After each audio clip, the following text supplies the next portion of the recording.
Ghost फंडा YouTube channel में आपका स्वागत है। और आज की कहानी जो मैं आपके लिए लेकर आ गया हूँ उसका टाइटल है जंगल का वो सुनसान खाली घर। तो चलते हैं कहानी की ओर। बात कुछ वर्ष पहले की है। मुझे नागपुर जाना पड़ा। मेरी बुआ के बड़ी बेटी की शादी थी। शादी का पूरा आयोजन नागपुर में ही था। मम्मी पापा नहीं जा सके, इसलिए मेरी पत्नी सुनीता और मैं नागपुर जाने का निश्चय किया। नागपुर जाने के लिए मैंने अपनी निजी कार का इस्तेमाल किया। ऑफिस से आने के बाद पूरी तैयारी कर घर से निकलने में रात के 10 बज गए। जबलपुर से नागपुर का रास्ता लगभग 5 से 6 घंटे का है।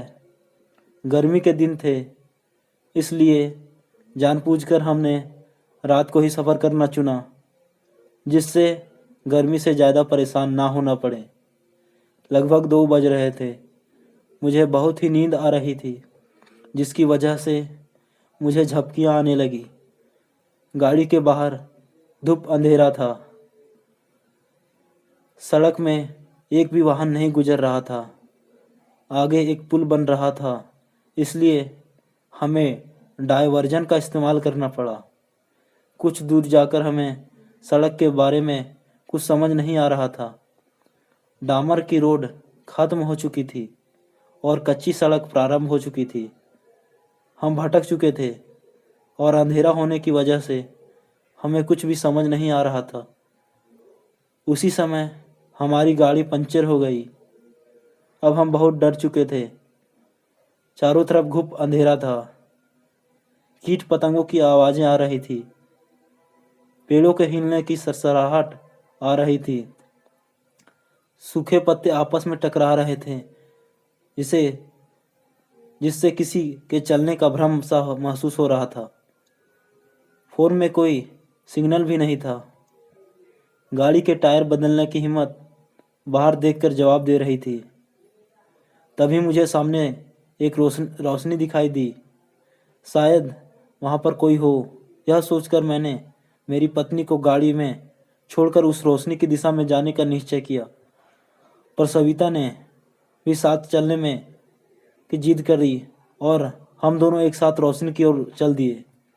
रोशनी एक घर से आ रही थी, जिसके बाहर एक लालटेन टंगा था। हमें अब थोड़ी राहत महसूस हुई। हमने दरवाजे में दस्तक दी, पर भीतर से कोई आहट नहीं सुनाई दी।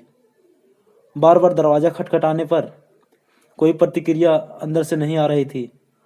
तभी अचानक दरवाज़ा धीरे से खुल गया, पर वहाँ कोई नहीं था। मैं डर गया, पर सविता ने कहा कि शायद दरवाज़ा बंद नहीं था। नैतिकता के आधार पर हमें बाहर ही इंतज़ार करना चाहिए था, पर हम डर और परेशानी की स्थिति में नैतिकता को भूल गए और अंदर प्रवेश कर गए। अंदर कोई भी नहीं था। एक खाट रखी हुई थी। कुछ चादर और धूल की परत हर तरफ बिछी हुई थी। ऐसा प्रतीत हो रहा था जैसे यहाँ वर्षों से कोई नहीं आया हो। हमने दरवाजे को बंद कर धूल साफ कर वहीं पर बैठकर लालटेन जलाने वाले का इंतज़ार करने लगे। अब लालटेन बुझ चुकी थी। तभी बाहर किसी के चलने की आवाज़ें आ रही थी, पर हमने कुछ नहीं बोला। ऐसा लग रहा था कि कई लोग जो घर के आसपास चल रहे थे। हमें लगा शायद जानवर हैं, पर कुछ देर बाद हमारा यह भ्रम दूर हो गया।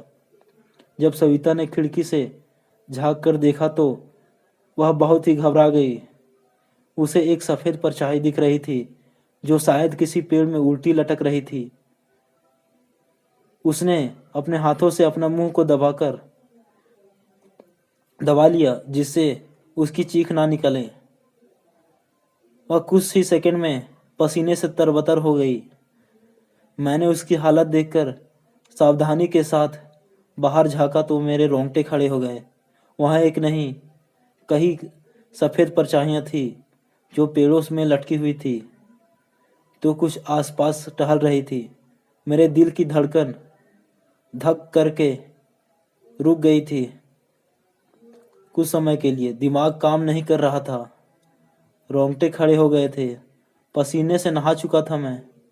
तभी दरवाजे में दस्तक हुई।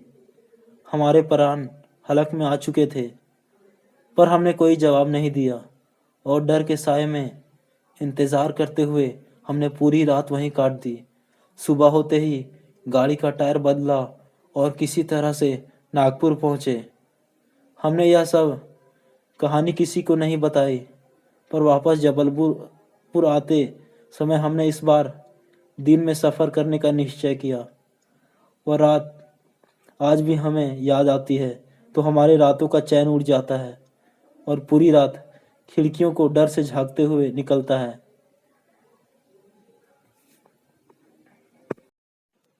तो दोस्तों, यह कहानी आपको कैसी लगी कमेंट करके ज़रूर बताइएगा, और आगे इसी तरह की कहानी सुनने के लिए मेरे चैनल को सब्सक्राइब जरूर करिएगा। तो मिलते हैं इसी तरह की नई और मज़ेदार डरावनी कहानी के साथ अगले वीडियो में। तब तक जय हिंद।